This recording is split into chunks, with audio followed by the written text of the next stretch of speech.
to the cloud. Okay, if any point, if I may not keep up with the chat, I don't even have it open, but if anybody sees that somebody needs to be admitted, or if you have any questions, please turn on your mic and let me know. Okay, so I wanted to go back to this this final chapter from Hamlet on Holodeck, chapter 6, Transformation, and talk about some of the names that the author brought up as far as a multiform plot. Oh wait, no, this is chapter 7, the cyber bard and multiform plot. So I didn't assign this chapter because I just wanted to bring out some specific examples from it, and it's more related to thinking about building narratives and how we can draw from mythology and fairy tales to tell stories, and thinking about your environment and how you can use visual metaphors to create a rich environment that has meaning, you know, across the landscape or across the buildings that you download or all the assets that you use. And consider how you can take the textures that come with any asset, open it in Photoshop and manipulate it, maybe add your own images, make changes to it, or even create your own textures from, say, photography. So attempts to theorize on the possibilities of interactive storytelling through computers and algorithms. There are two key figures regarding literary theory and models for storytelling that I want to highlight from this chapter: Vladimir Propp and Joseph Campbell. The authors at Murray present, such as Ronald Tobias, who's still active in writing and thinking about interactive storytelling, or also educational storytelling, build upon the work of Propp and Campbell. So Propp, he wrote a book called Morphology of the Folktale in 1928, and he analyzed over 100 Russian folktales. Propp identifies 31 basic structure elements or functions that typically occurred within the fairy tales. He identified these 31 functions as typical of all fairy tales or wonder tales, skazka in Russian folklore. These functions occurred in a specific ascending order, 1 through 31, although not inclusive of all functions within any tale within each story. So the function, I'm not going to go through all of these, but just pull out a couple.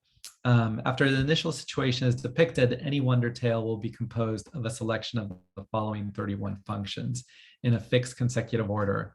So we can think about, as we look at these, think about how a game or an interactive narrative might begin with a narrator setting up a scenario or setting up a scene or putting one in a specific environment, and then from there go into a series of functions or activities that help push the story forward. So number one, absentation. A member of the hero's community or family leaves the security of the home environment. This may be the hero themselves or some other relation that the hero must later rescue. This division of the cohesive family injects initial tension into the storyline. This may serve as the hero's introduction, typically portraying them as an ordinary person.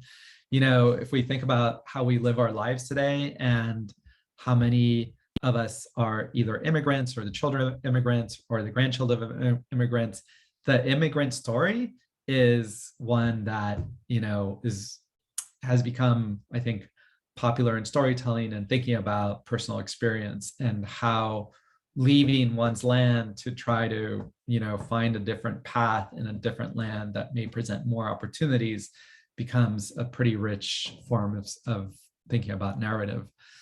Interdiction, a forbidding edict or command is passed upon the hero. Don't go there, don't do this. The hero is warned against some action. Violation or interdiction, the prior rule is violated, therefore the hero did not listen to the command or forbidding act, whether committed by the hero by accident or temper, a third party, or a foe. This generally leads to negative consequences. The villain enters a story via this event, although not necessarily confronting the hero.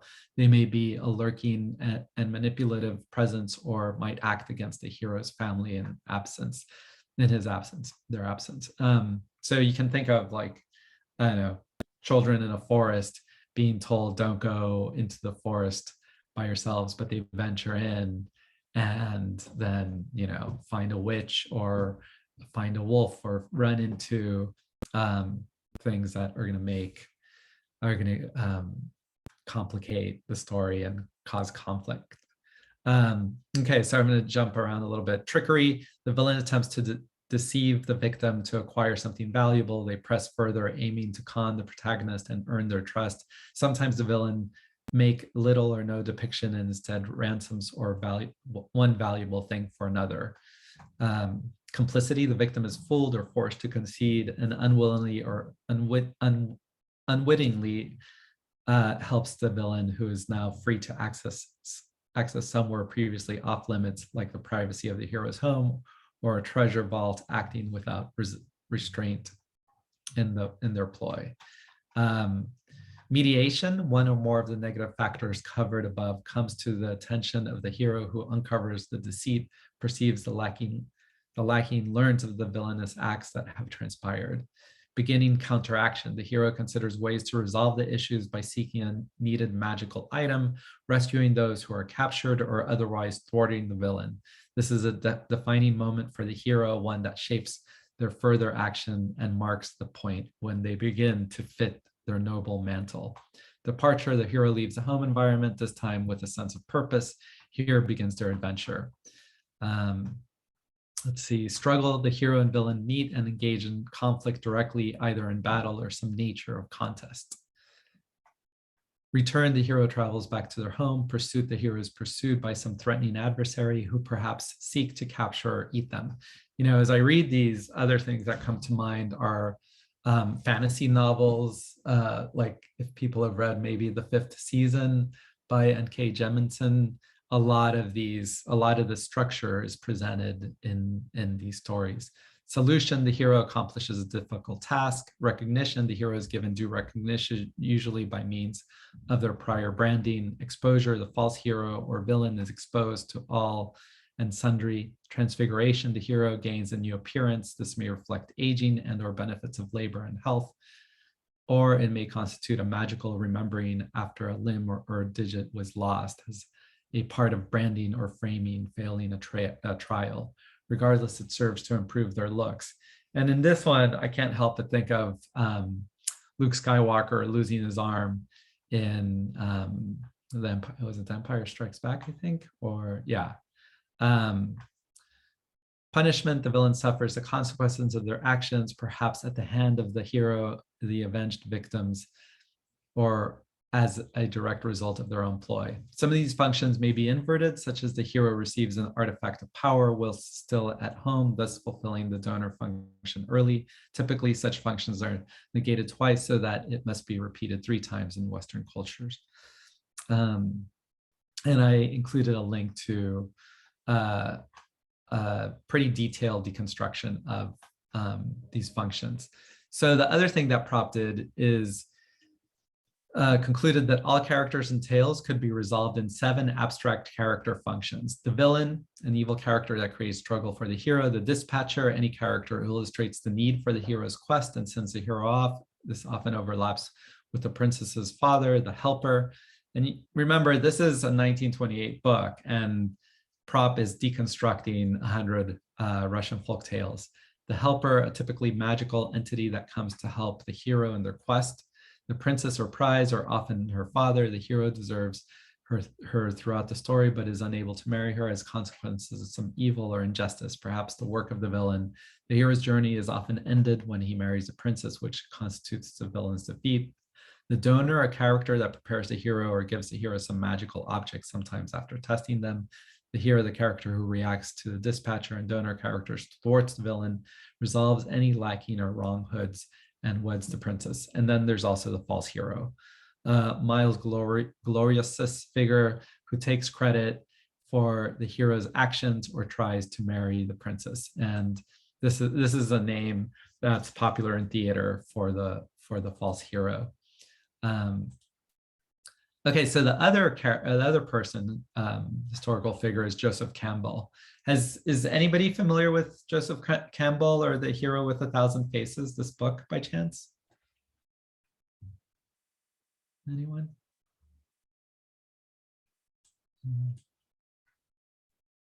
I take him, no? Oh, there's a chat. Author's familiar with not the book. Thanks, Christy. So, well, I write it here. The Hero with a Thousand Faces presents this theory of the mythological structure of the journey of the archetypal hero found in world myths. So there's this idea of the hero's journey that Joseph Campbell deconstructs and presents in this book. George Lucas studied and applied Campbell's mythological structure to create the Star Wars films. Campbell summarizes the prototypical or monomyth as the following. A hero ventures forth from the world of common day into a region of supernatural wonder.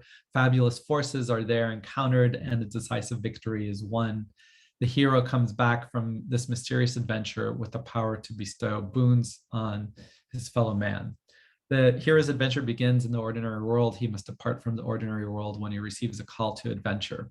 And so immediately you can think of Luke Skywalker leaving his uncles and aunts home, and many others. I'm just applying it to Star Wars because George Lucas drew directly from Campbell's writing.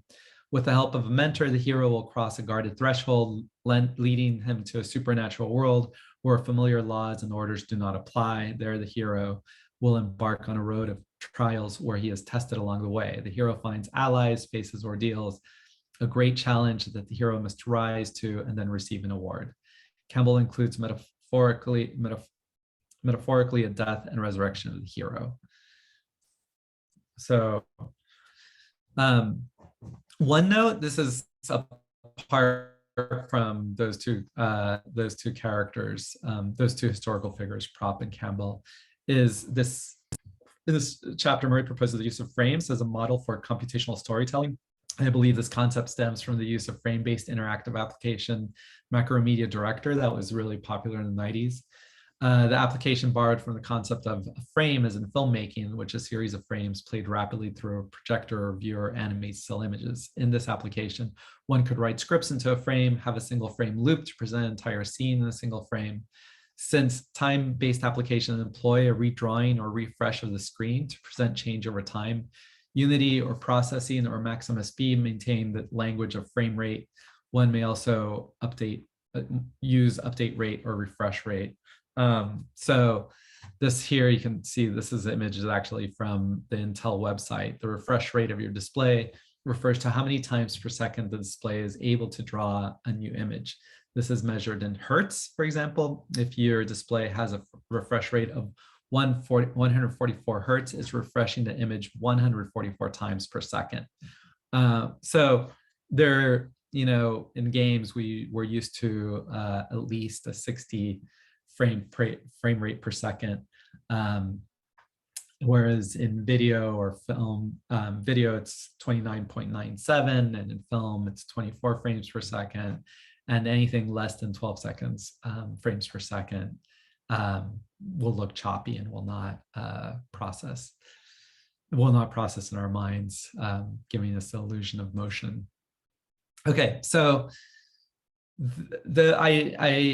although I didn't ask you all to read chapter 7 from Hamlet and the holodeck, I really wanted to bring up those two authors, Propp and Campbell, just because they're pretty important figures in thinking about historical literature and presenting it. I mean, Propp specifically from Russia, but Campbell draws from across the globe in order to construct this idea of the hero's journey. So any reactions, thoughts, or questions to all that? I know we're doing the sorry, I'm messing with how to see you guys.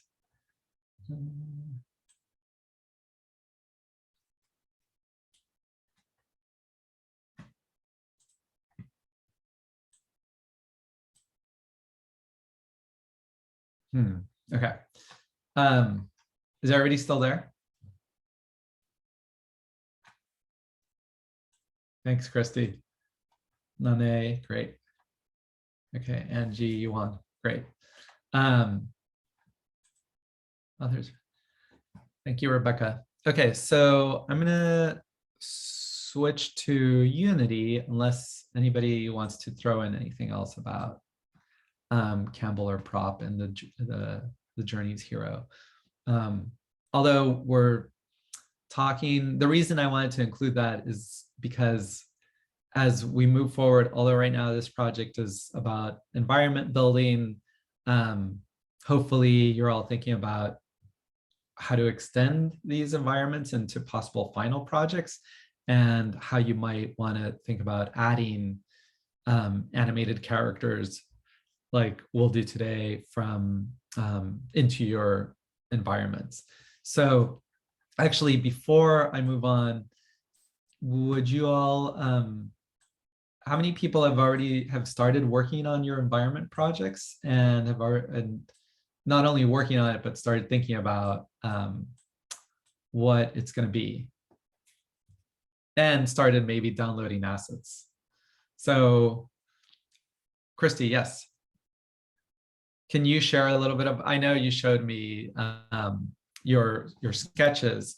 Maybe you can share a little bit just with your mic, describe a little bit of what you're thinking about with everybody. Sure thing. Could you hear me right now? Yes, I hear you.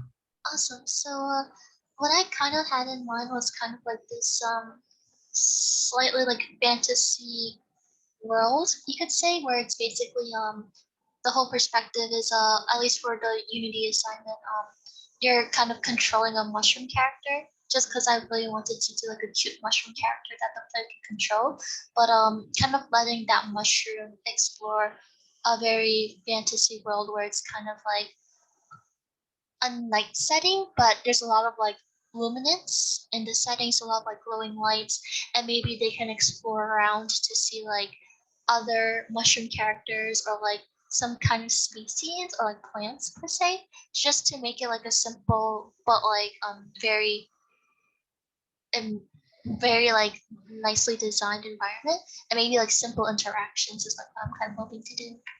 Great. Have you already, so one of the things that comes to mind that I'm going to demo today are particle systems. Have you started playing with particle systems? I haven't. Mainly what I'm trying to do is like, cause you know how I was thinking about using Blender to like create the mushroom character. So I'm trying to go through like Blender tutorials first, and I'm going through that like infamous tutorial of like making a donut that everyone kind of goes through when they first use Blender. Okay, perfect.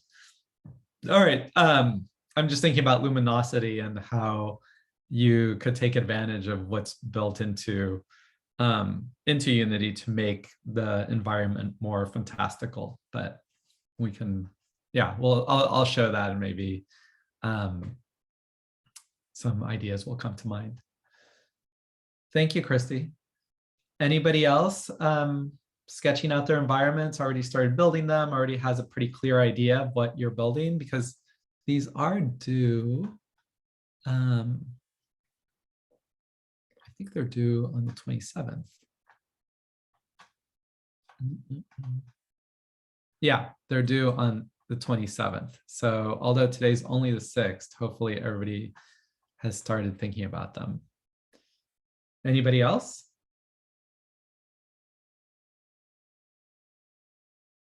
No? Okay.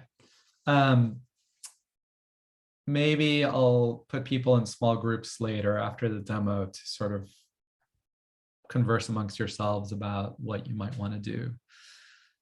All right, so I wanted to go back to,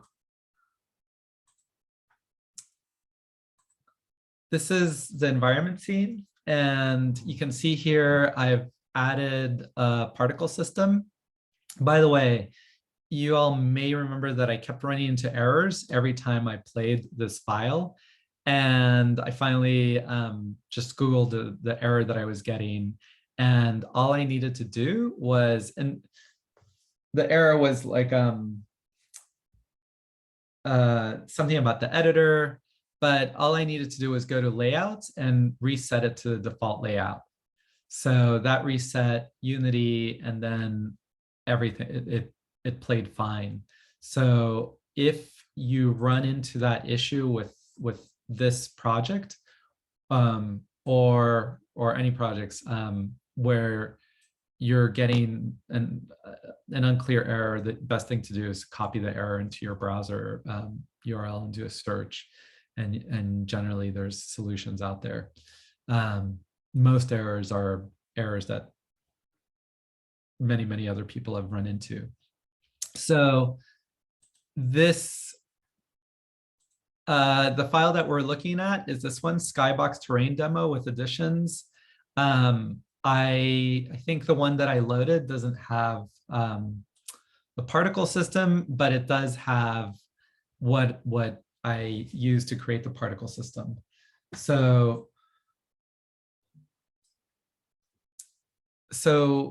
let me play this first. So this is, if you all remember, this is the demo for the terrain that we built in class, and I added grass. I think I may have added palm trees just to see a different tree in place.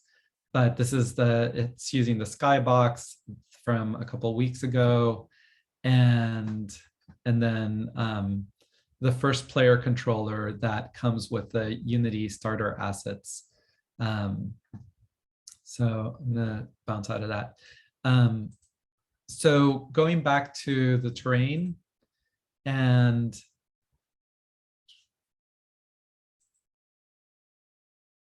paint texture. So this terrain has 4 different textures applied to it. If you click on Edit Terrain, Create Layer, and you can think of it almost like Photoshop in that you're painting these different patterns onto the terrain object. And what if let me get out of maximize on play. So what we're seeing mostly here is the 3rd layer, but if let's see if I can climb up over.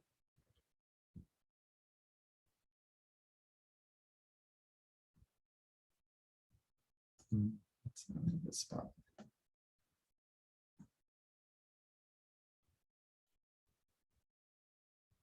Well, I wanted to get up over to see the layer, the first layer, which is the rock layer.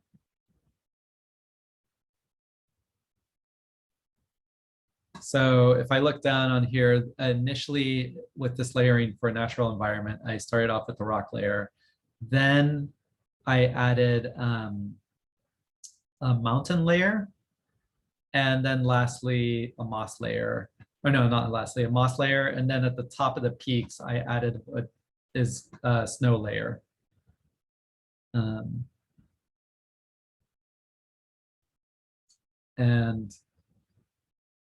get out of this. So in textures, you can see that there's a moss layer with a mask and the normal map. Then there's a snow one, snow also with a mask and normal. There's this one I didn't name. I should. Well, the layers, when they're created, they're just named new layer. You could go back and name them appropriately. Like rock layer, add.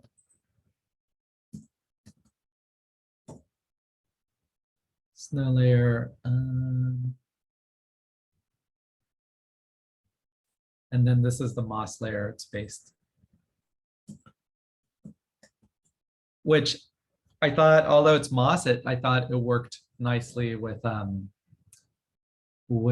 making it look like there were figs and, kind of a forestry space. So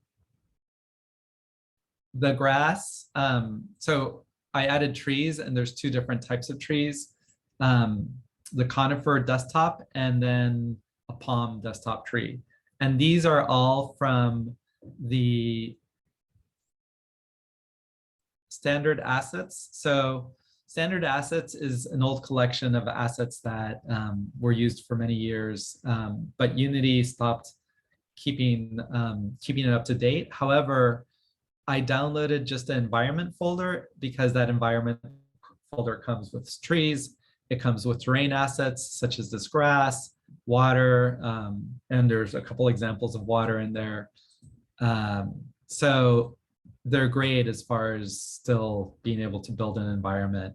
It's not going to be like high definition, but it's a great to prototype, and actually you can build a perfectly good environment with it. So the trees, you can set the brush size, tree density. I added the grass that we see here. And so two things I want to include today are a particle system. So I already have one particle system, but I'll go ahead and turn that one off and recreate it. So in the hierarchy, I'm right-clicking, choosing particle system, and you can see that it immediately will open a pause, reset, stop panel where I can, see how it plays back. And in the inspector, in the particle systems inspector, let's rename this, we'll call it fire. So in the particle system inspector, it's made up of a ton of properties, duration, looping, pre-warm, start delay, and then there's many more properties. So we see particle systems in animation and games all the time in order to create smoke or steam or sparks of electricity or fire. You can even use it to build out what's going to be an explosion. So there's lots of uses. And what I'm going to do here is directly from chapter 4 from the book Unity in Action that I provided for the class. I know most people are doing Create with Code from Unity Learn, but there's really great tutorials and great examples in Unity in Action as well, which is why I included in the class. So the author, the sprite that I brought in, this is an image that the author created in Photoshop, and I brought it in and set the textures type to sprite 2D and UI, and then created a new material. And that material, you have to set it to particles and standard unit. So like if you create, say you go into Photoshop and you just create some, paint some white lines with different opacity and export them either as PNG, a transparent PNG. When you bring them into Unity, you'll want that PNG to be a sprite 2D UI, and then within Unity, create a new material, make sure that the shader for that material is set to particles and standard unlit or standard surface. You can look up either and to see the differences. For this fire effect, standard unlit is what's used. And then rendering mode additive. So these should be familiar from Photoshop. From Photoshop. And we know that, if you make a layer additive, it kind of bounces the light that other layers present. So in Photoshop, it's about how layers interact with each other. Here, it's in Unity, it's about how light interacts with your particle system.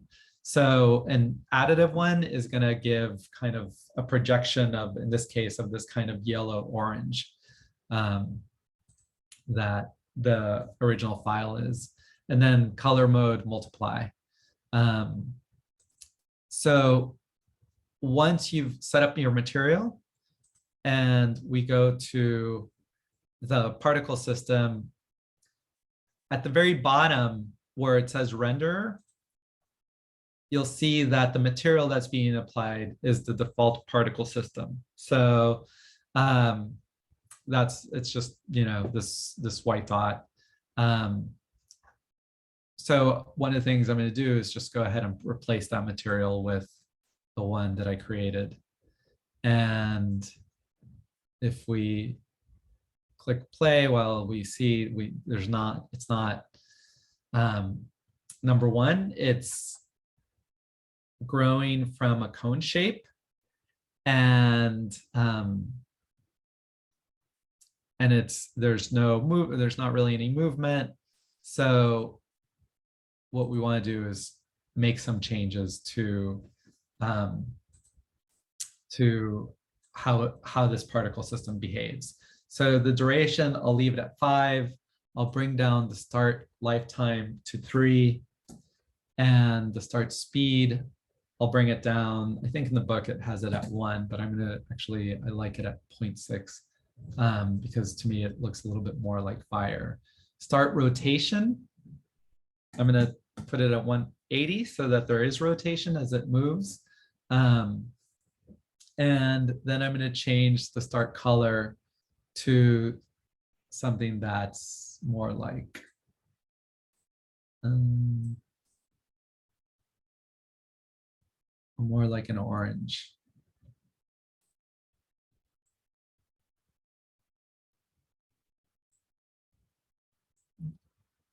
Okay, it's fine. And as I'm applying these changes, you can see that they're added on the fly. So simulation space, I'm going to put it in the world.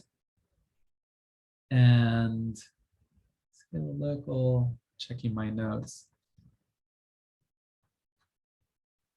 Okay.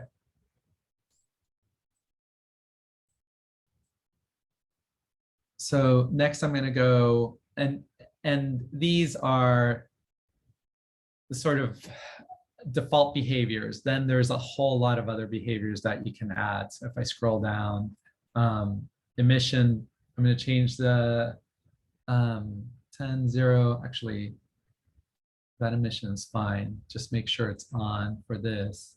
The shape, instead of a cone, I'm going to use a box. And that will, because I want it to be sort of a flame that's, kind of held together. And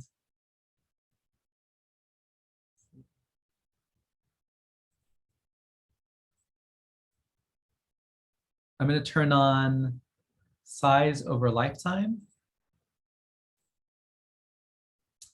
And here, here I can set this, and so I can use this Bezier line to set how it behaves over its lifetime, over its 6-second, I think, lifetime. And so I want it to start to move quickly and then to the height of its lifetime, and then slowly disappear. So I'm going to double click to add a new anchor and bring it up. And I want it to just go away at the end. So I'm going to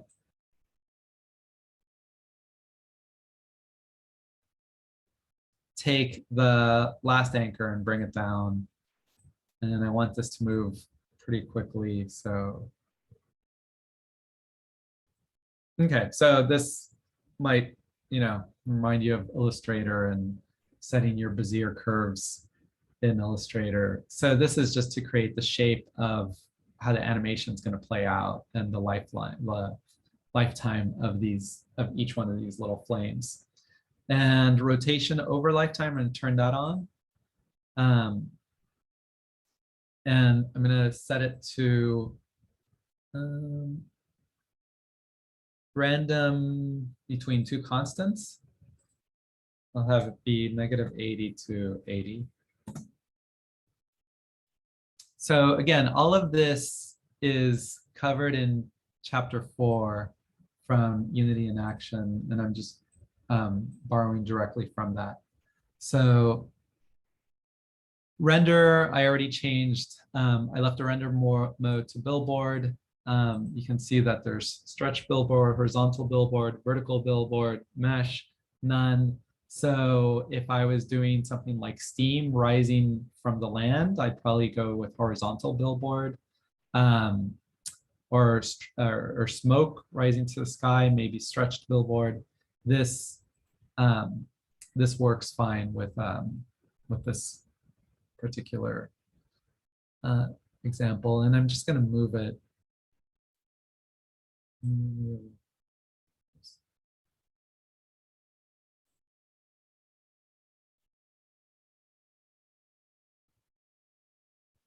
Okay, so let's see what that looks like.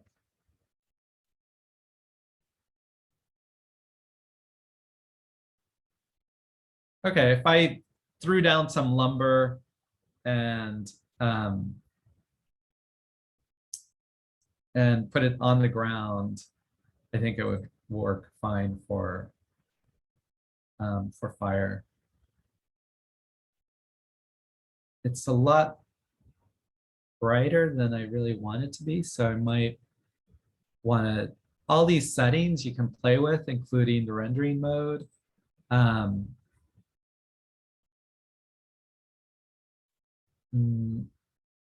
think I do want it to be additive. Maybe, yeah, I want to leave that as additive. But maybe I'll make this a little bit darker.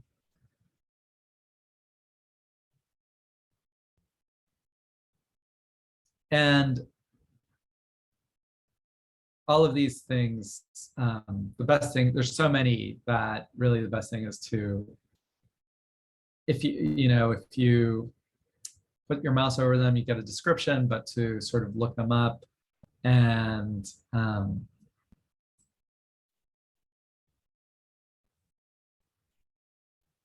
of course, there's countless tutorials for creating smoke. Okay, that's a little better. It's not quite as white at the center as it was before. All right. We can look at the trees and they're pretty static. The grass has its own movement.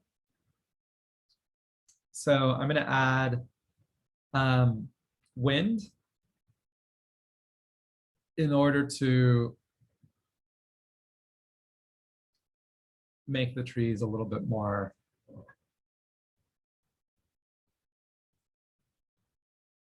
have them dance and just activate the space a little more. So I'm going to 3D object and choose wind zone.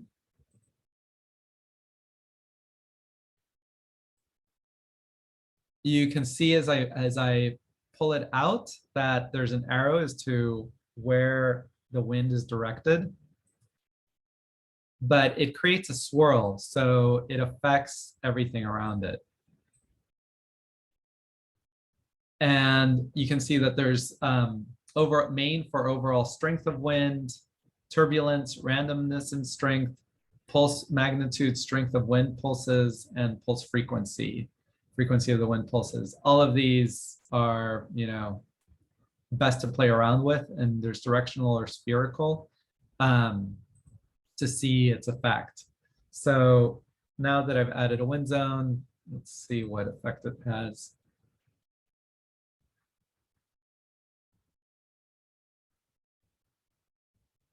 Okay, so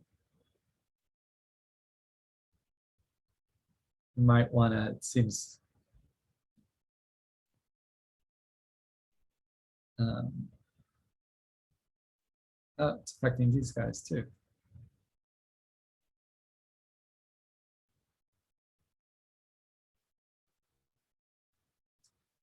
So wind zones work particularly well with trees. Trees are built. Any tree that you download from the Unity store is going to have properties that work with the wind zone. And I can see the fire doesn't seem to be affected. So that's something that I'd want to see if within the particle systems settings, there's ways to have it react to the wind zone.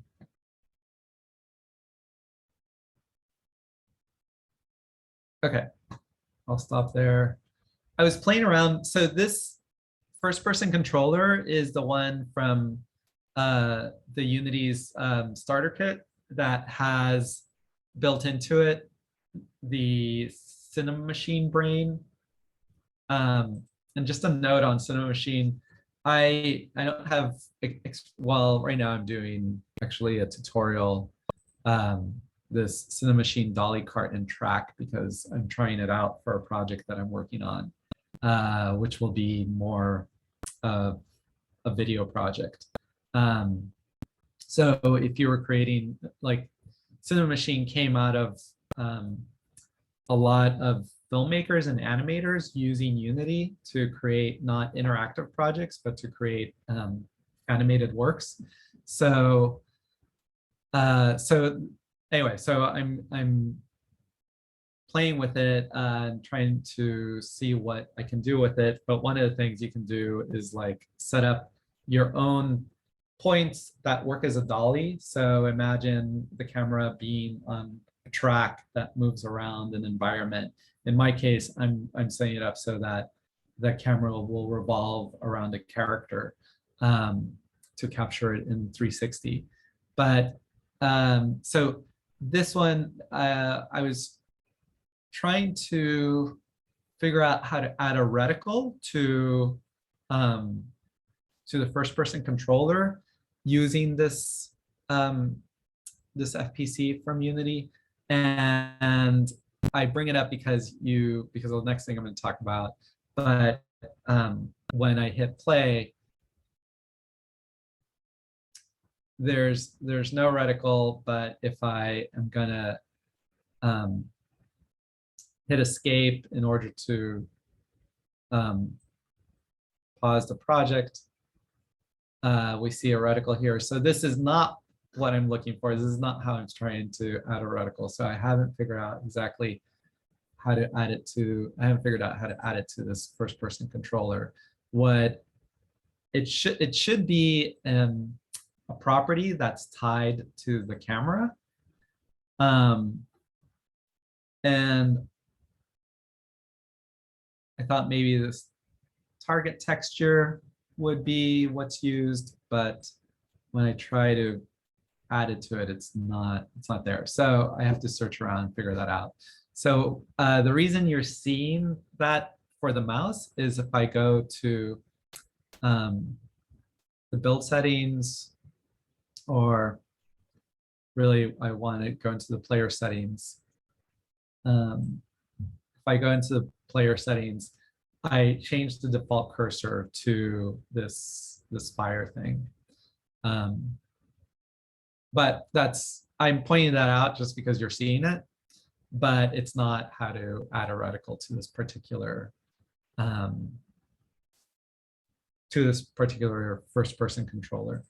So I'm going to close this project, but before I do, any questions? I know I only made a few changes to the particle system, but you can see the primary thing, which is bringing in your own texture, creating a specific type of material, and then adding that material to the particle system, to the renderer, and then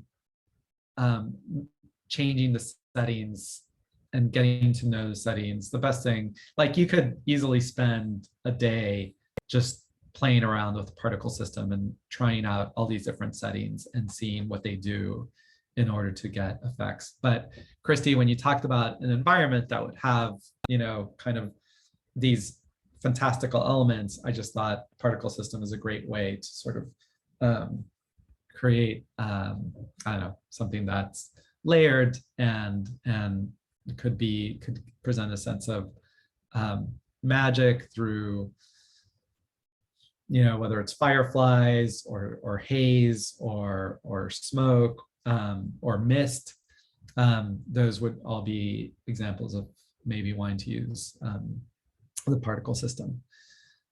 Okay, any questions?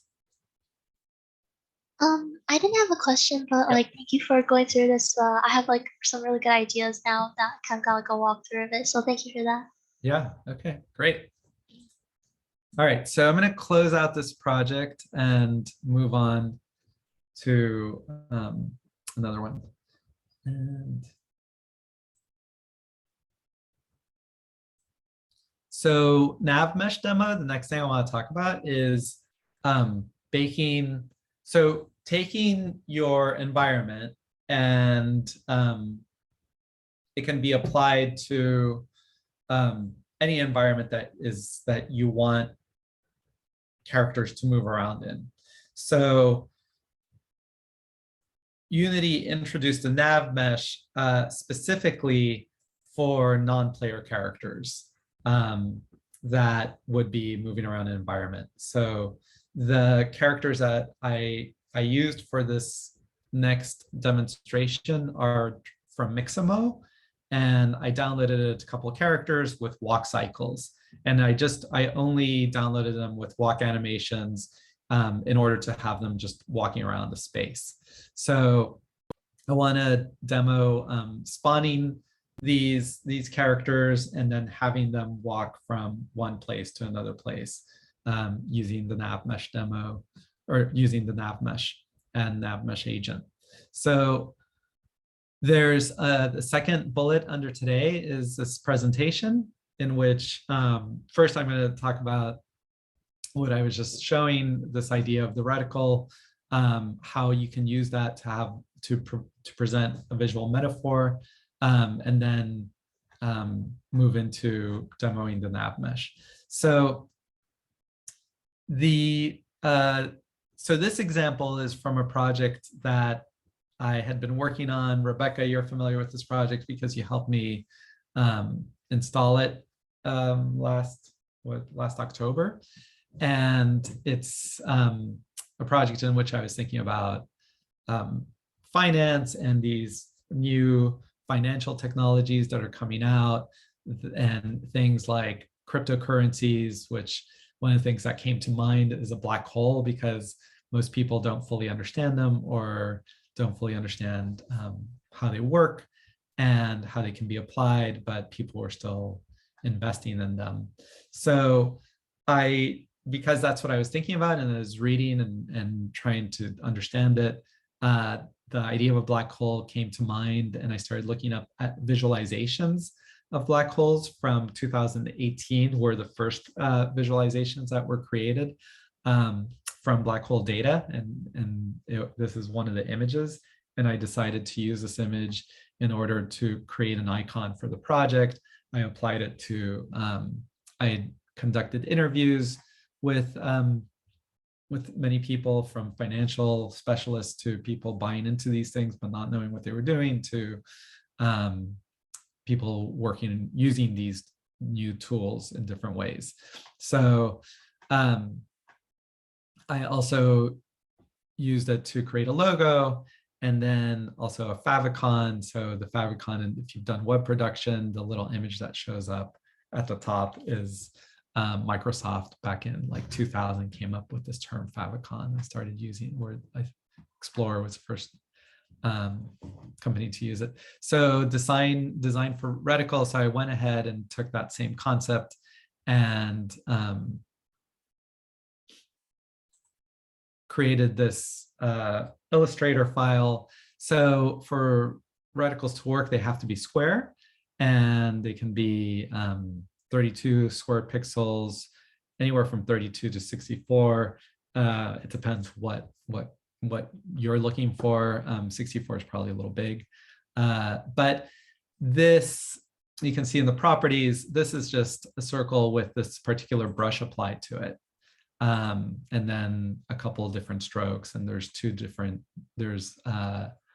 layers with the same circle, but with two different brushes that are being layered and then exported as a PNG, as a transparent PNG, and imported into Unity. So I bring it up because as you create your projects, again, I'd like people to think about visual metaphors and how you can make the entire experience of the user in your project, even the reticle that they're looking at, something that is tied to the message or the type of environment or the sensibility or the emotions that your environment should generate in the user. Let's see. Okay, so this is the project that I uploaded, and hopefully people are going to follow along. You've downloaded, and you can see here that this is a 64 by 64 pixel PNG that I exported from that Illustrator file that I'm applying to the reticle, and it's being applied. In this case, I'm using another first person. And this one has actually, I'll show you the updated version, but you can see that there's, in the way it's scripted, in the first person AIO script, there's this crosshair, and you can apply your own reticle there. So this first person controller, let's see.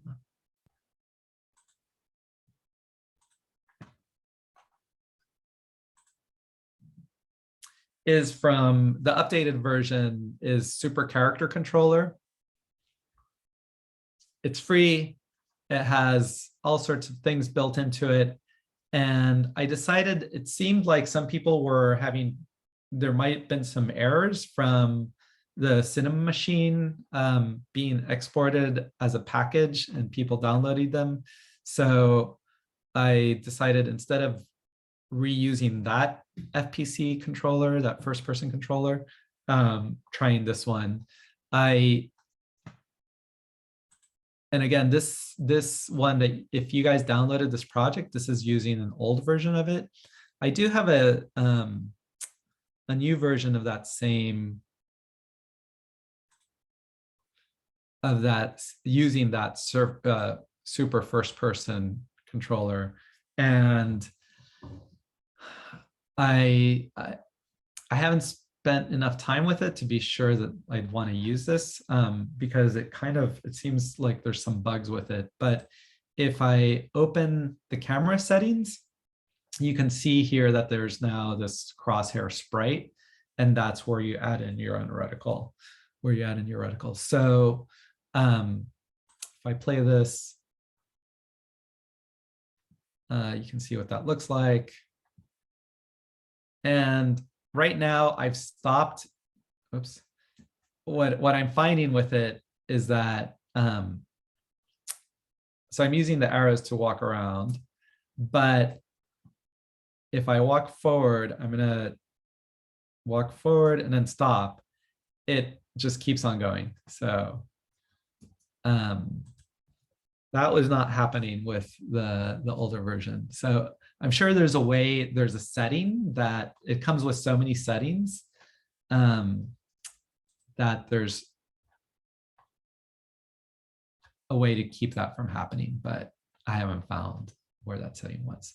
So I'm sticking to the older version of it, but it's a very popular package. Let's see.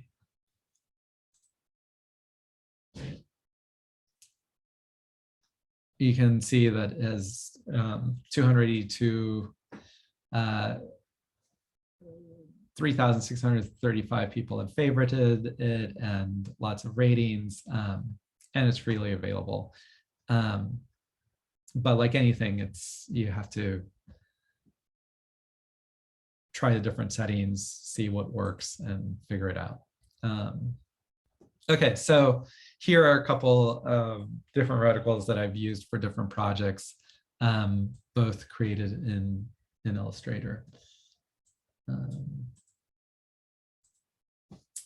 Okay, so before I get into the Navmesh, I want to talk a little bit about the camera. So right now, let's close this.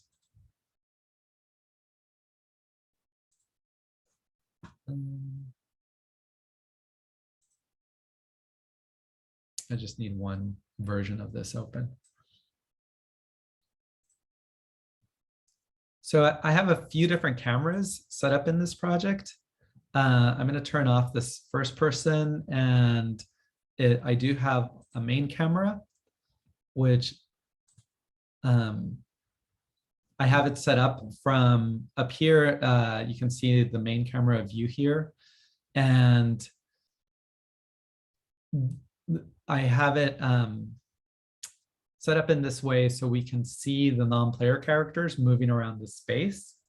So at any point when, like, if you want to set up a different view of your project, you can select your camera and go to game object and align with view. So right now, if I play it, I have this view of it, but let's say I don't want to have it at this angle and want to switch it to this angle. I can just set up my main camera and go to game object and align with view. And you can see it now when I play it. This is the view that it's going to have. And if I if I built this out, whether to WebGL or desktop or what have you, this is the what people will be seeing. This is what the project will be. I bring it up for purposes of testing and trying different things. So there's one other camera, and this is a standard camera. It's not the Cinema Machine package camera, which has a whole lot more properties, but you can do some of the things that they built into the Cinema Machine just with a regular camera. So I have, is it in this character?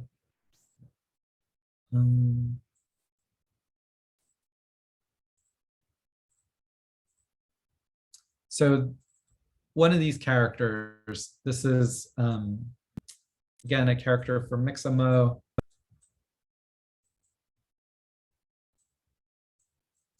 So this character has a camera also, and I'm going to turn that camera on. And in this case, the camera is set. You can see that the camera is nested to the character.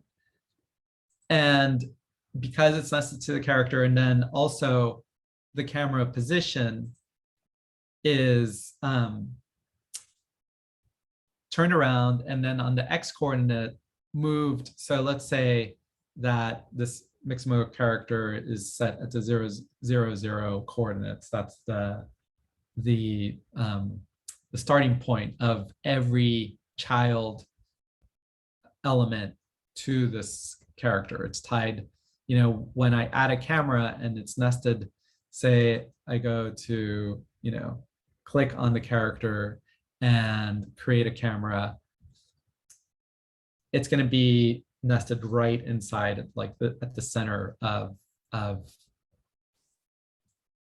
the game object that the camera is being nested to. So 1.5, it's a little bit higher, and then 2 on the Z coordinate, so like 6 feet away from it, because we're talking meters. And there's a 15 there's a rotation of 15 on the X and 180, so that's turned around. And rather than the camera looking out from the character, it's turned around and looking at the character. So with this camera on, if I turn on the project, I'm just gonna follow the character. And the character is being spawned. So it's a prefab that's being spawned from this cube or from this other game object. It doesn't have to be a cube. It could be an invisible, or it could be a door. It could be an invisible game object. And the camera is just following them along. So I could go ahead and, again, build this out, and this would be the view of the entire project. So the reason I'm talking about all this is just the fact that you can use camera in many different ways, even the default main camera. And once I spend more time with the cinema machine, I can describe different ways of using all the properties that camera system comes with.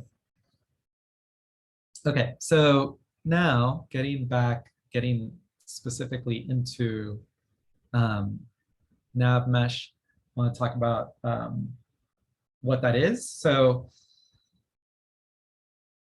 Unity comes with an AI module that implements the pathfinding features in Unity. Two key components of the AI module are the Navmesh with its building components and Navmesh agents. Together, they present a powerful system to get non-player characters moving around. So we're going to create a navigable environment, for example, made of a ground, game objects, and walls, or a path. It's simplest to group your navigable environment. So putting grounds and walls into one empty game object. This way you can select the game object with all its children to bake the Navmesh. So I'm gonna create a new scene. So I'm gonna go into scenes, and I'm gonna create a new scene, and I'll call it demo, and go into it. Okay, so I'm gonna go ahead and create an empty game object. I'll call it maze. And in it, I'll create a cube.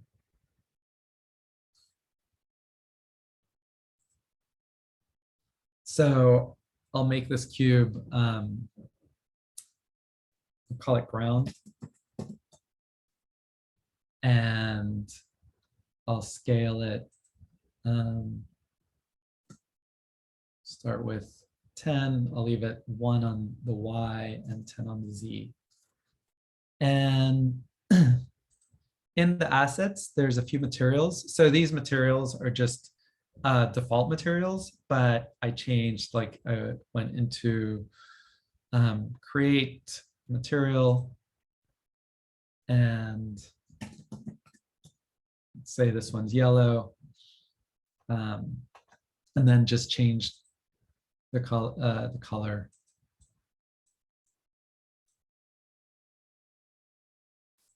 So I'm sure everybody knows how to do this, but I'll go ahead and add this material to my ground. I'll use brown to add it to my ground. And I'm going to take a bird's eye view. So let's see. I have some characters, and again, these characters are from Mixamo. So I'll put one here. Okay, so this ground, maybe I'm going to scale it up a little bit more. Instead of 10 by 10, I'll have it be 15, maybe even 20 by 20. Okay, so now I'm gonna add some walls.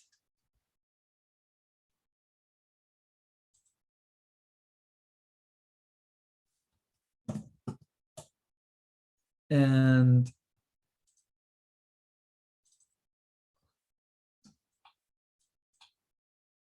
make sure it's not buried. So I'll make it 10. On the Y, I'll make it pretty tall, 5. And I'll leave it as 1 on the Z. So let's see what that's looking like. Okay, that's fine. But I don't want it halfway into the ground.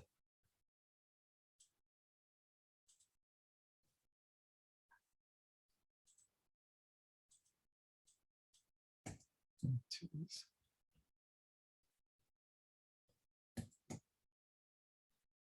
Looks like 3 puts it right on the wall, right on the ground. Okay, so I'm gonna, for my materials, I'll just give it a blue. So I'm gonna duplicate this wall just to create a sort of maze.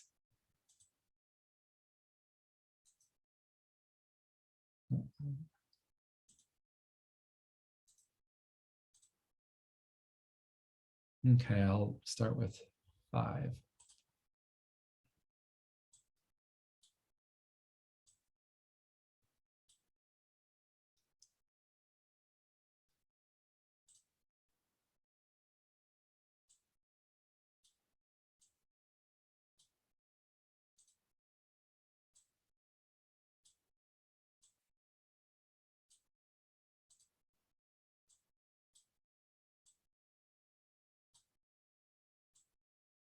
Okay, just a very basic environment, but something that can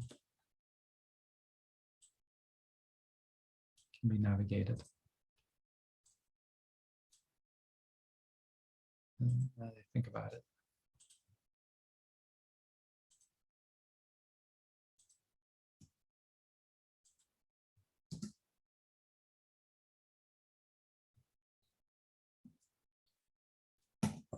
Make them all 15.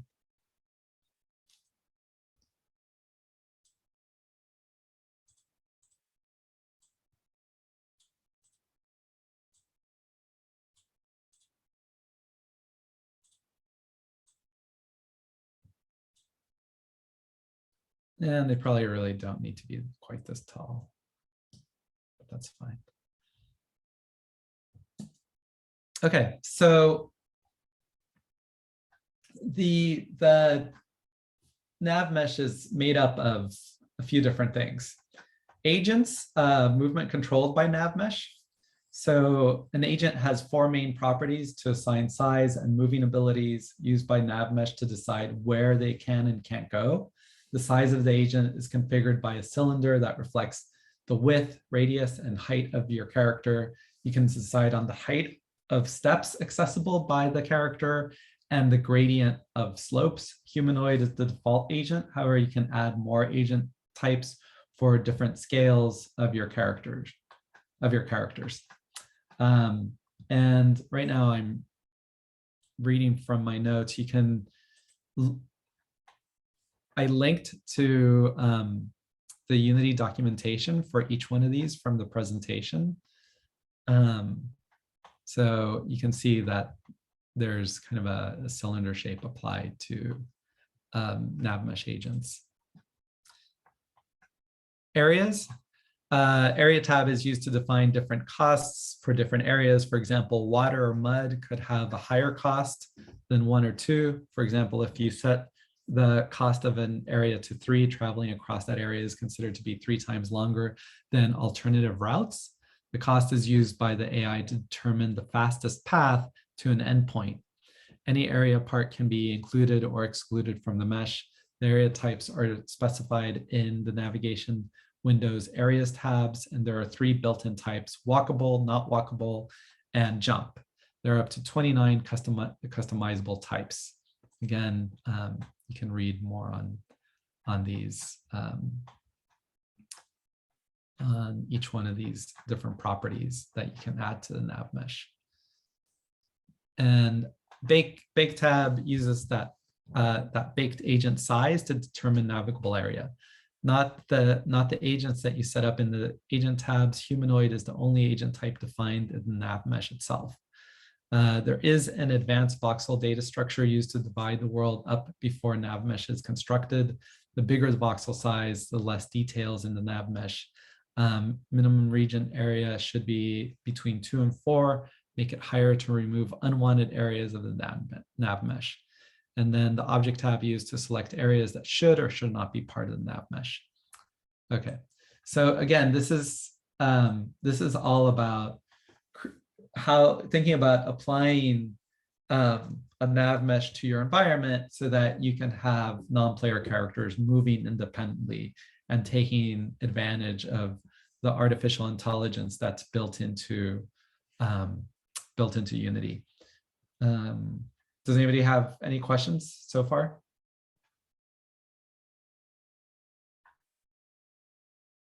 Okay, so in order to use it, we're going to go to Window, AI, and Open Navigation.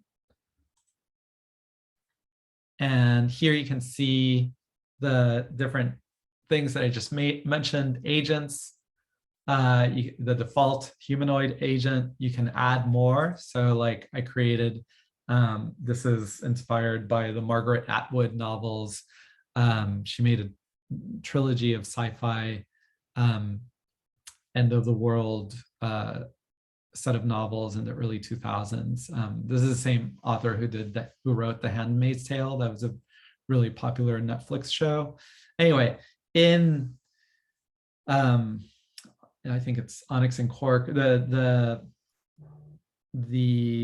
trilogy that I'm talking about from the early 2000s, she introduces this idea of the Pagoon, which we've recently seen become a reality. In her stories, the Pagoon are biologically manipulated pigs. Like if you're super wealthy and you want to have backup organs for yourself, you can hire this company to take material from your body to create like a heart or lungs, and they're all from your own body, and they're all stored in these giant pigs. And so she took pig and balloon, and actually they're called pagoons, not pagoons. And recently we saw a surgery in which a heart that was stored, a human heart stored in a pig, was placed in a human being, and that person survived for a few weeks. It was considered a successful surgery. So you can see that the radius, so the humanoid by default has a radius of 0.5, a height of 2, or approximately 2 meters, 6 feet, step height of 0.75, and then there's the max slope. And all of this you can change to define, how much what's climbable, what in the environment the user can access, or not the users, the characters can access. Whereas with the Pagoon, there's it's much wider. So in another example, say you're creating a project that's going to have giants, and the giants can't get through a specific area, then you could have its radius be wider than the radius in between a set of walls, or between a set of buildings, and change also height. Maybe they can't get into like a tunnel, step height, max slope. All of these things can be set so that it makes them difficult. One of the things so step height, it's 0.75 by default in the humanoid, whereas the step height for the Pagoon, the max is 0.2. So in Atwood stories, the Pagoons become hunters of humans once everything's gone haywire, and they're really smart and they work in packs, but they're so big that they're not able to get upstairs. So the way that the characters survive are always by running upstairs when they're being hunted by Pagoons. Areas, so I mentioned that, you could imagine mud. You can have a specific element assigned to, if I added water or something that was going to have a different property, you can give it its own name and then give it a much higher number, making it more costly for the agent to move through that. So the AI will figure out a different path in order to get to where it's trying to get to. Okay, so this is what's going to be baked in the environment itself, and the settings for the environment as it gets baked. I mentioned this voxels. Again, data structure used to divide the world up before Navmesh is constructed. The bigger the voxel size, the less details in the mesh. Minimum region area should be between 2 and 4. Make it higher to remove unwanted areas of the nav mesh. And then let's see. We're going to want everything to be static. So if I go to the maze and the inspector, I put everything in one, everything that I want to be my navigable environment into this empty game object that I made, that I named a maze. And that's where I put the ground and the walls. So I'm selecting it because my entire environment is there. And I'm going to set it to navigation static. And yes, I want to change the children. I want everything to be navigation static. Save that. And now I can go to the bake. And so what you can see here is that there's this nav mesh display. This panel is turned on, show nav mesh. You can turn on show nav mesh height. And what you see is that it's the non-player characters are going to avoid the edges. And as they move around the space, they will, zigzag around these walls. And I placed this Mixamo there strategically just to be able to see if what I'm doing in here is going to be wide enough for the character to move around. If I were to create, let's say, create another cube.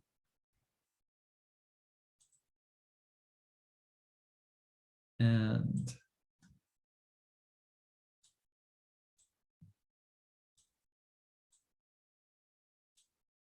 I'll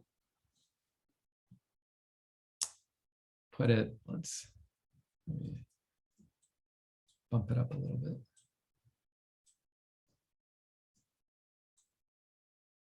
So whenever I add new elements to my environment, if I want it to be part of the world that should be baked into it, I want to make sure that navigation static is set in the inspector as the property of this new object. And if I don't want it to be walkable, so say, I don't know, say you're creating like a zone that for whatever reason you don't want the NPC players to move across it. You can have it be walkable, not walkable, jump, or mud. And mud is only here because in the areas I created, so say instead of mud, we'll put quicksand.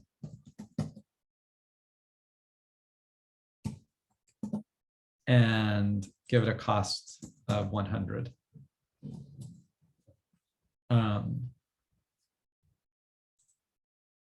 Now, when I go to navigation area, it's incorporated into my Navmesh. And you can see that I just added quicksand. It's going to be really costly. So the NPCs are most likely to avoid it if they can. So that cube, I'll say it's not walkable, or you can use quicksand.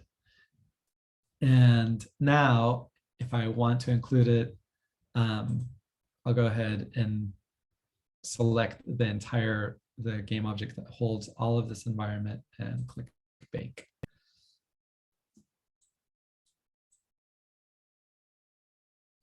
So now the cube has been incorporated and the path kind of lifts over it.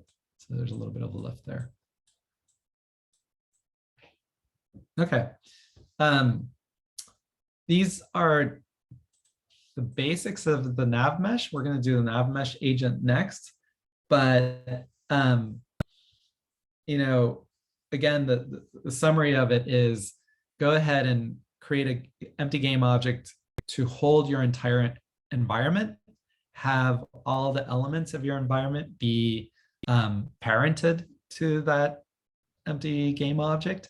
And you will need to make sure that in the inspector, for everything holding on your environment is set to navigation static. And then, you know, you saw that pop-up window asking if you want all the child elements, game objects to also have that same navigation static set, and say yes. And then everything having to do with setting up a Navmesh is under Window, AI, Navigation. And so it, by default, I have this set to default panels, so it opens next to the inspector, and it's made up of agents, areas that can have different costs. The bake, where you actually bake, the AI will study the environment that you've created, and according to these settings, will generate possible paths that that your non-player characters will take. And you can see that there's also a terrain button. So if you're applying it to terrain, so the object that this is being applied to. Before switching to Navmesh agents, any questions? Also, you guys can ask, like, why are we doing this? Why are you covering this?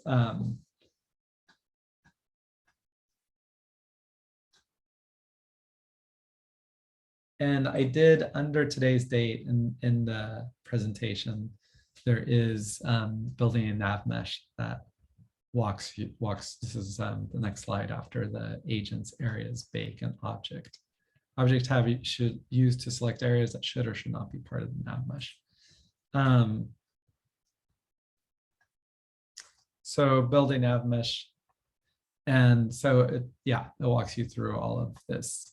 And just to go over, so Window, AI, Navigation to open it up, select scene geometry that should affect the navigation, walkable surface, and obstacles. 3, the inspector, or in navigation window, object tab, check navigation static on to include selected objects in the Navmesh baking process.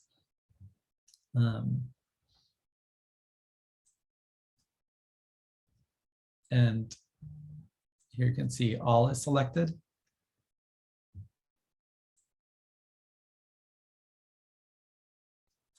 Adjust the bake settings to match your agent size. Baked agent size allows you to customize what is navigable and what is not, how wide the agent, that is the game objects that are able to navigate the area. If the agent radius is wider than an opening, they can't move through it. The height of the agent default is 2 meters, about 6 feet. Max slope of the hills it can walk up. If a hill has too steep an angle above the angle you set, it can't walk up that slope. Step height, how tall walkable step area are step heights that they can climb, the angles. Any changes to your environment require rebaking the nav mesh for your environment. Agent radius defines how close the agent center can get to a wall or a ledge. And that's why we see the spacing on the ledge of the path, on the edge of the paths. Agent height defines how low the spaces are that the agent can reach. Max slope defines how steep the ramps are that the agent walk up. Step height defines how high obstructions are that the agent can step on. And then click bake to build a nav mesh. So next, making game objects into nav mesh agents. Select your game objects that will be maintained within the nav mesh. In its inspector, create the tag AI and give the game object that tag. Add component nav mesh agent, experiment with customizable elements of the agent, such as change speed to 10. And we already have, so actually before that, so any questions about using Navmesh on your environment? Feel free to, turn on your mics if you have questions. Thumbs up from Christy. Anybody else? Okay, so all's good. All right, great. Okay, cool. So let's keep going. So I do have, I mentioned that these came from Mixamo, and these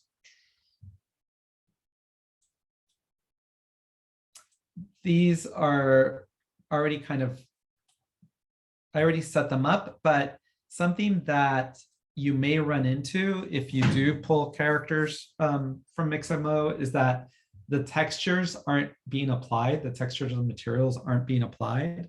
So I have a characters folder here, and when I first brought these in, everything came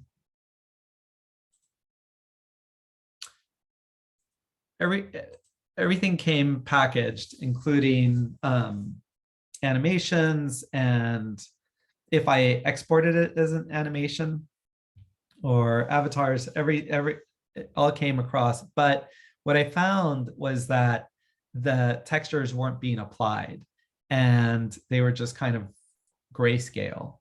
So what I had to do is select the character and its inspectors. I went to the materials tab and I extracted texture. It'll ask where you want the textures, and it should be just in the folder where the character is. And the normal maps always have to come over as normal maps, but so Unity will see that the normal maps haven't been texture type hasn't been set to normal map, and it'll say, do you want that fixed? And just click yes. And then we have to extract the materials. So if you pull these characters and you try using them, but you see that their materials aren't being applied, this is what you need to do. You need to select it, go to the inspector, go to the materials tab, extract textures, extract materials. Then also in the rig tab, set animation type humanoid right here. Avatar definition, create from this model, and click apply. So avatar definition, create from this model, and click apply. And now it'll be ready to be added to the hierarchy. I click it. So when we did the AR project, you all may remember that I found this low poly trump and then used Mixamo to set the joints and then apply different animations. So some of these characters will have animations packaged in them. So like this one, I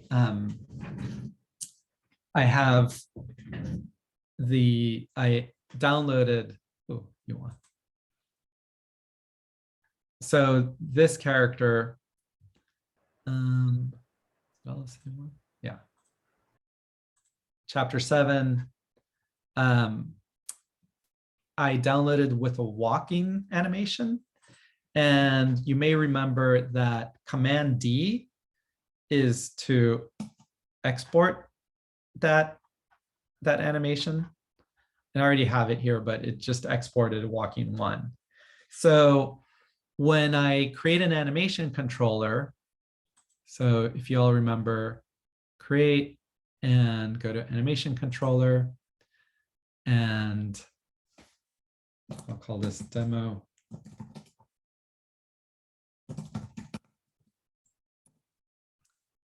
And if I double click, we get this, this graph where I can apply my different animations. So I just pulled out this animation. And so if I apply, I'm going to want this to be loop time and loop post, because in this case, characters to constantly be walking. So as soon as this character is set into the environment, it's automatically going to be in this walk cycle, which you can test here. So hopefully you guys remember some of the, remember this, or you've covered it in Create with Code, and so then we can start adding.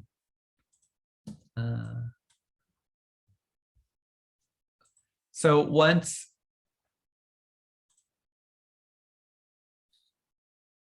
this character doesn't have a controller, I have this characters folder and I just dragged it in here just to see the scale of the environment that I was assembling. So I just created a character controller and I can go ahead and apply it to a character. I haven't set the camera, so let's go. I'm going to set the main camera, and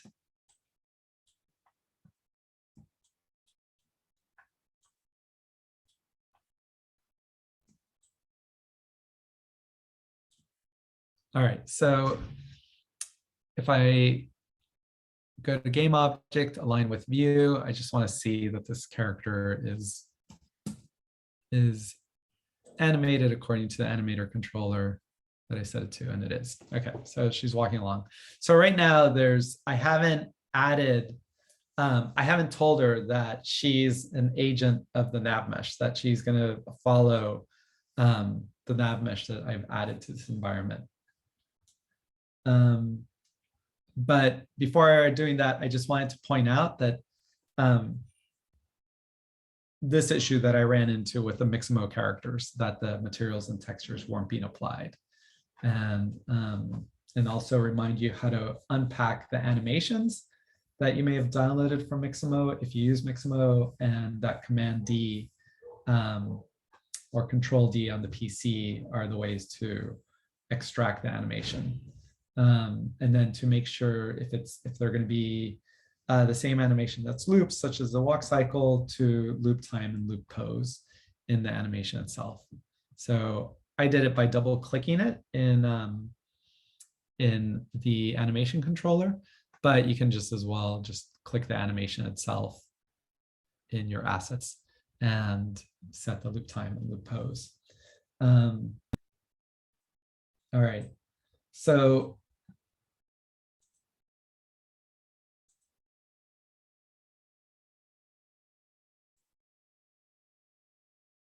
I'm looking at my notes.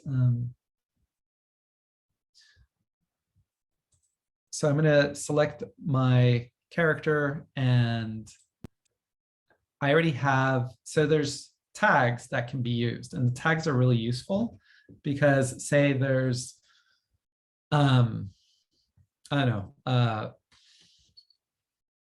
an area that destroys your character, but you don't want it destroying the player, you just want it destroying specifically a set of characters. You can create a tag, and using script to destroy specifically those characters, target them by their tag. So I made up, you can add tags.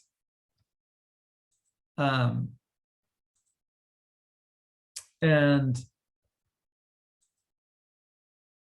you can see that there's this AI tag. So that was one that I added.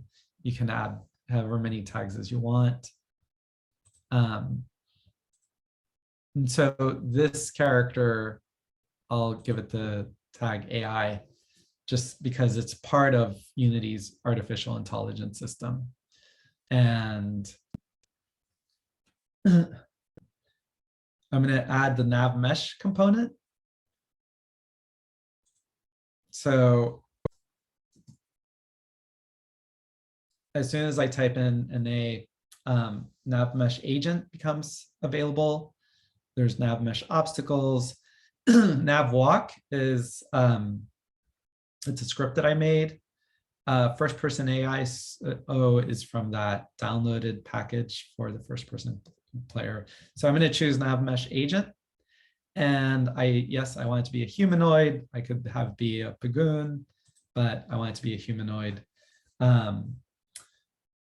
And you can change the speed. You know, instead of 3.5, you could have it walk a lot faster. And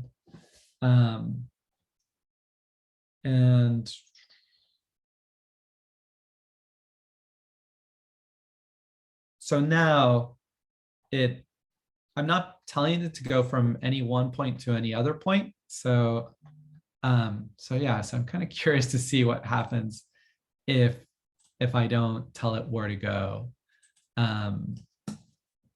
Hit play. Probably just, yeah, it just stays in place.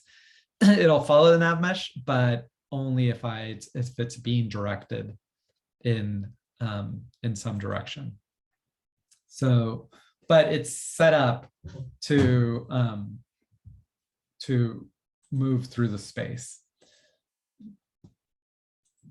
Okay, now there's a bunch of, I'm going to go into my scripts folder. And there's a handful of scripts here that that I've added: agent control, destroy object, navwalk. This is open close. This is to create doors. And this is from the Unity in Action book. And then there's the scripts. And this is to generate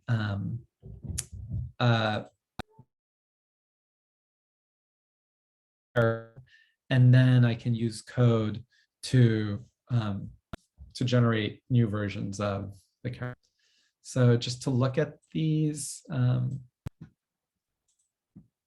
agent control, destroy object, navwalk, and spawn.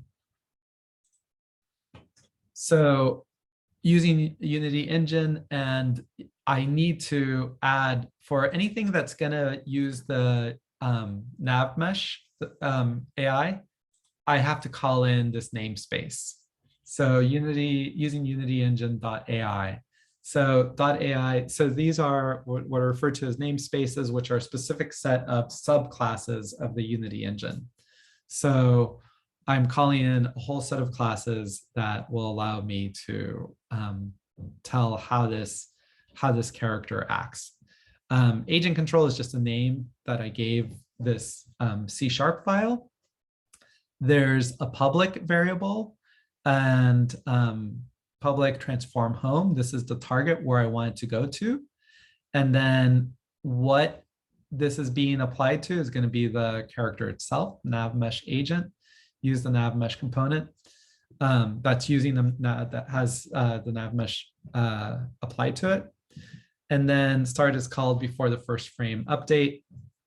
So agent is this. So I'm going to take this agent control script and apply it to my character. And so it's being applied to itself. Get component Navmesh agent. Again, this is part of the AI namespace. And then agent set destination, what is that destination is going to be home. Home is a public variable. So when I select whatever's holding this script and look at the inspector is going to have a field that's going to be the home and say, I want to go to a particular building, or I want to go to any game object that is set in my environment. Then I can pull it into that field, and that's where it's going to be directed. That's where it's going to walk to. Navwalk.cs, again, the AI namespace has to be included.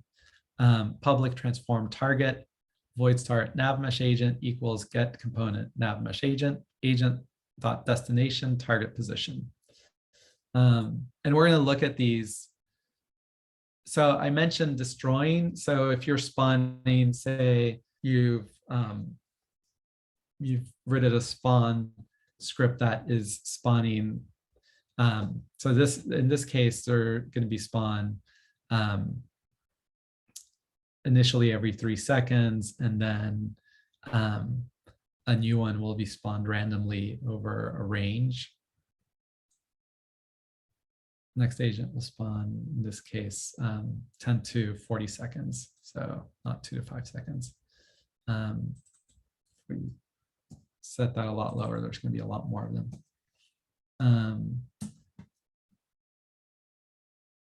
So this, well, first I'll mention destroy object. So you can see if other tag is AI. So I created a tag AI and I assigned it in the inspector, assigned it to the character.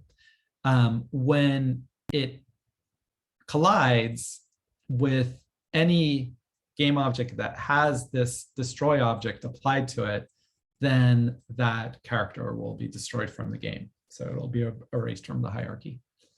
Okay,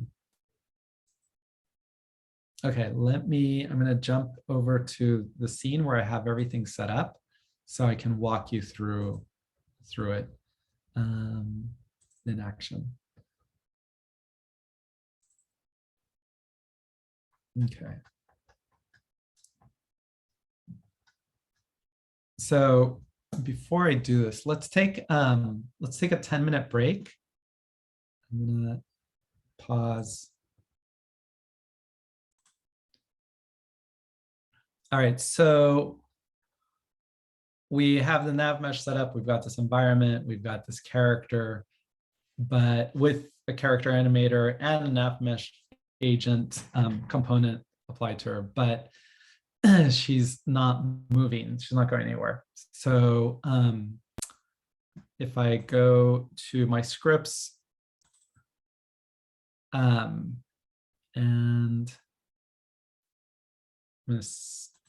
so agent control, this is the one that I want applied. So I'm going to go ahead and add component, or I can just drag the script to my character, and I can see in the inspector that there's the agent control has been added, and there's that public variable home. So I'm just going to add another game object here, and I'll have it be a sphere, 3D object sphere. We'll put it at the end, toward the end of my Navmesh. I'll call it, could call it home. And now, before I apply it, I'm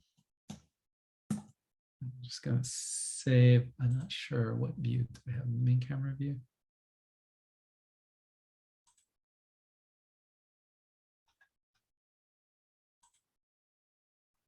Oh.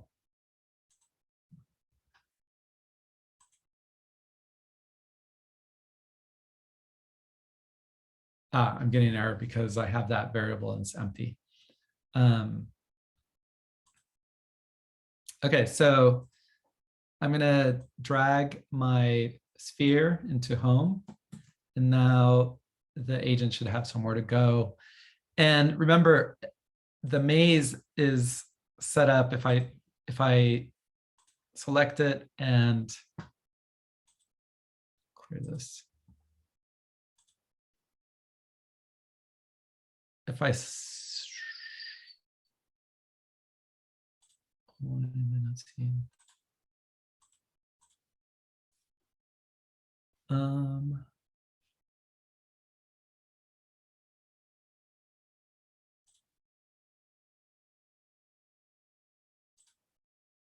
What I want to see is, oh, I'm not in the scene. So if I remember, there's this cube here, and it should affect the agent when it moves along this nav mesh. Okay, it should work now. Let's see.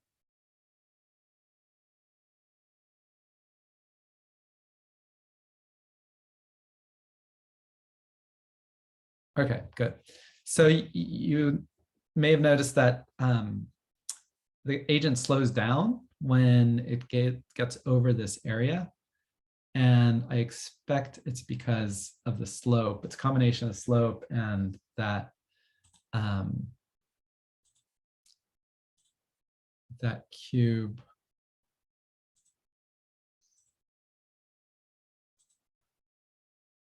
I think it has the quicksand applied to it. Yeah, so that navigation area has the quicksand applied to it.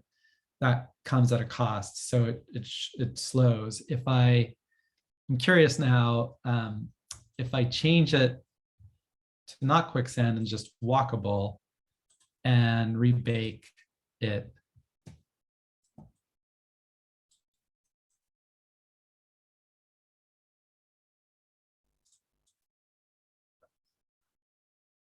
If it affects the speed, like it really slowed down when it got there, so.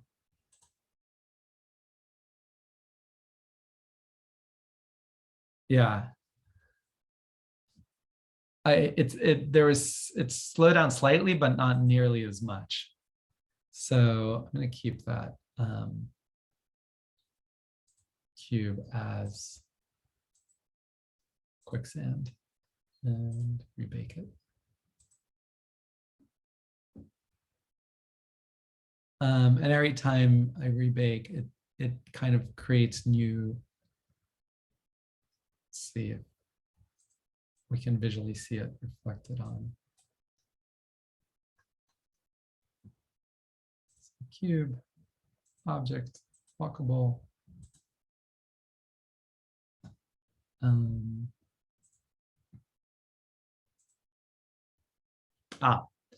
Yeah, so the polygons, there was a higher slope. It acted a lot different. So that affects how quickly the agent can walk across it.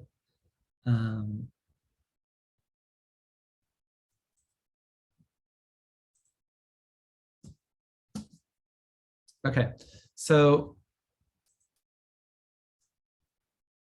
now that it's an agent of the nav mesh, I can, let's put her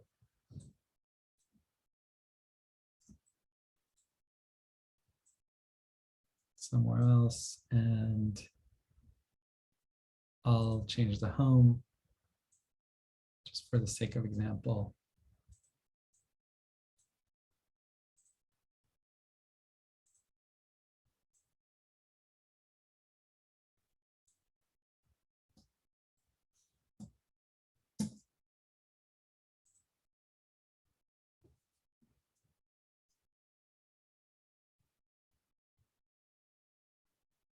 So I'd probably would want to play with things like the speed,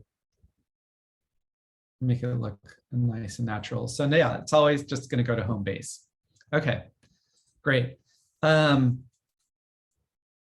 going to switch over to scene and walk through what I set up as far as spawning agents. Basic nav. Okay. So I'm in the scene that came already with the project, and if you downloaded it. And in this project, there's prefabs folder. And in the prefab are the 3 Mixamo characters, the one we've been seeing. So each of these comes with an agent control script.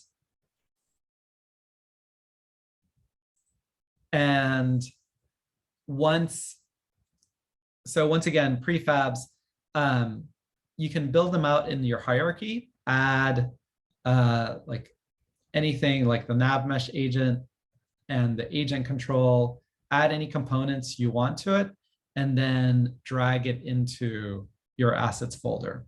It's a good idea to create a prefabs folder in your assets folder and put them all in one place. Then when you bring them into the world that you're building, you can add, if you want the base or the home base to be different for different versions of that prefab, you just add it in the hierarchy. So this chapter 07, non-PBR walking,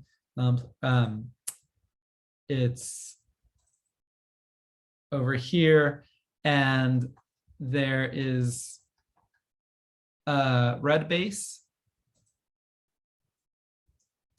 at the opposite end of this.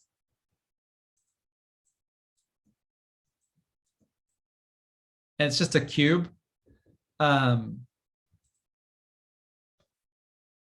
It's just a cube with the red material added to it. So that character is going to go from there to there.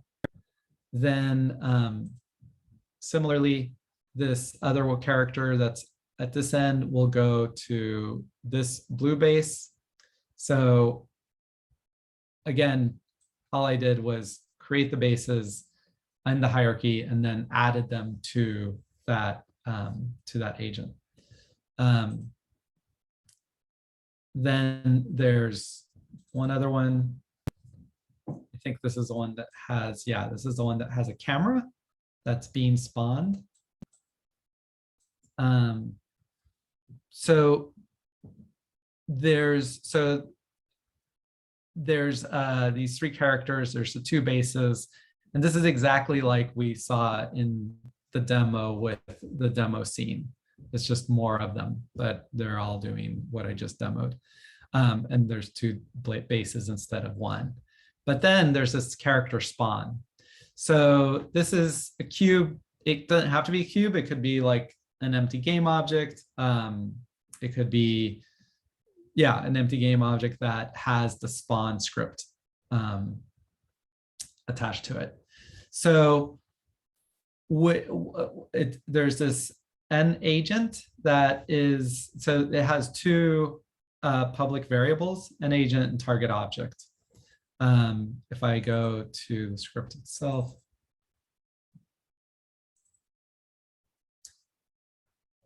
so it's just using the basic Unity engine.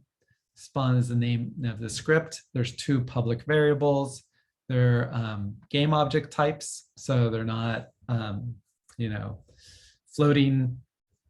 They're not numbers like you would use on the score, but actual game objects that you drag from the hierarchy into the fields.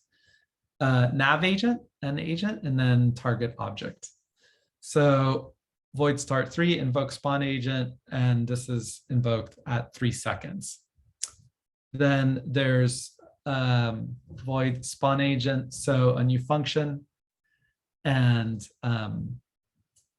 so I'm not using the update. I'm making up this new name for a function, game object NA, game object instantiate an agent. This is that one.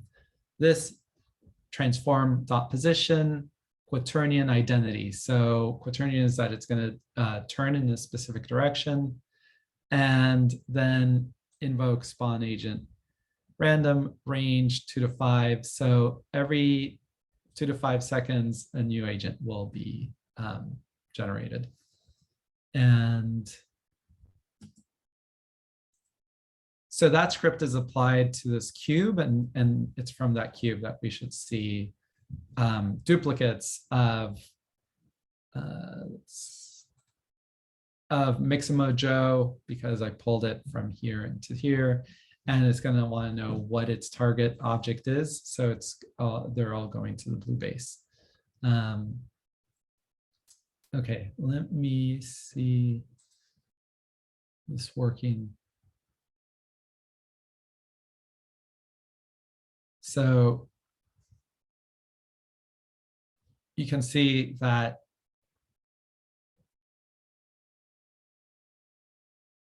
if I counted as soon as 1,000, 2 1,000, 3 1,000, 4 1,000, 5 1, okay. Maybe I was counting too fast.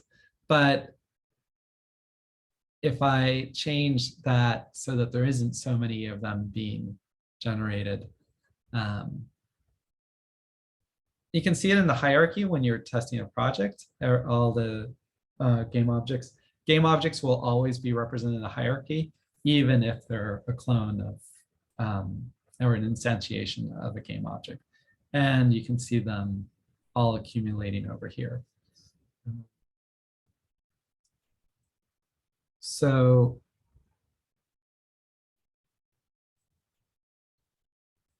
let's make it a much broader range, actually 2 to 30 seconds. And so it'll be a lot more sporadic.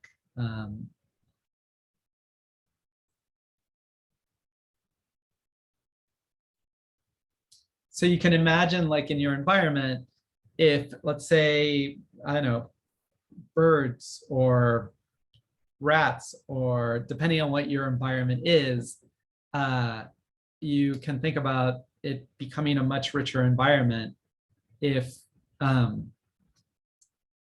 these characters, if these elements are being generated and are animated across your environment. So then it just activates the space. So it's not just, so it's not just an environment that is, whether it's, an industrial environment or a forest, or such a natural environment, is by adding these elements.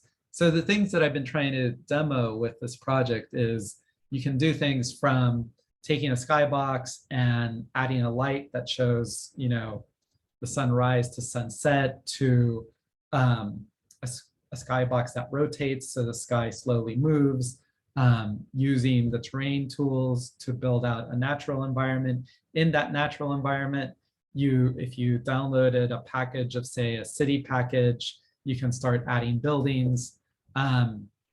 You can put the terrain and the buildings, and if you do sidewalks, all into one game object and generate a Navmesh.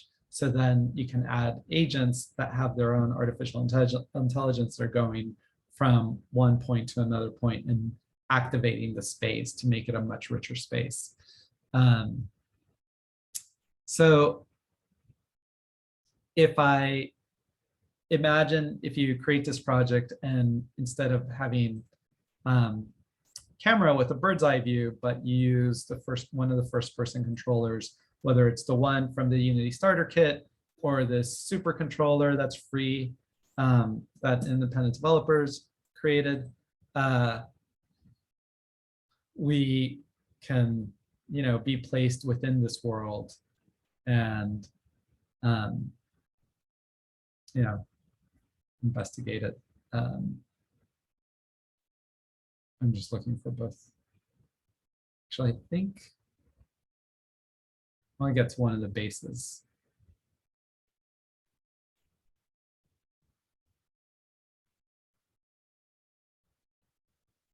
So we've got this base, and there's 2 versions of this character in the hierarchy.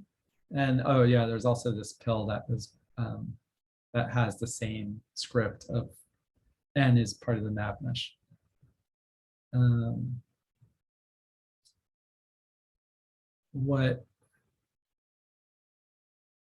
So those aren't being generated. They were just two placed randomly in the environment and they all get to home base.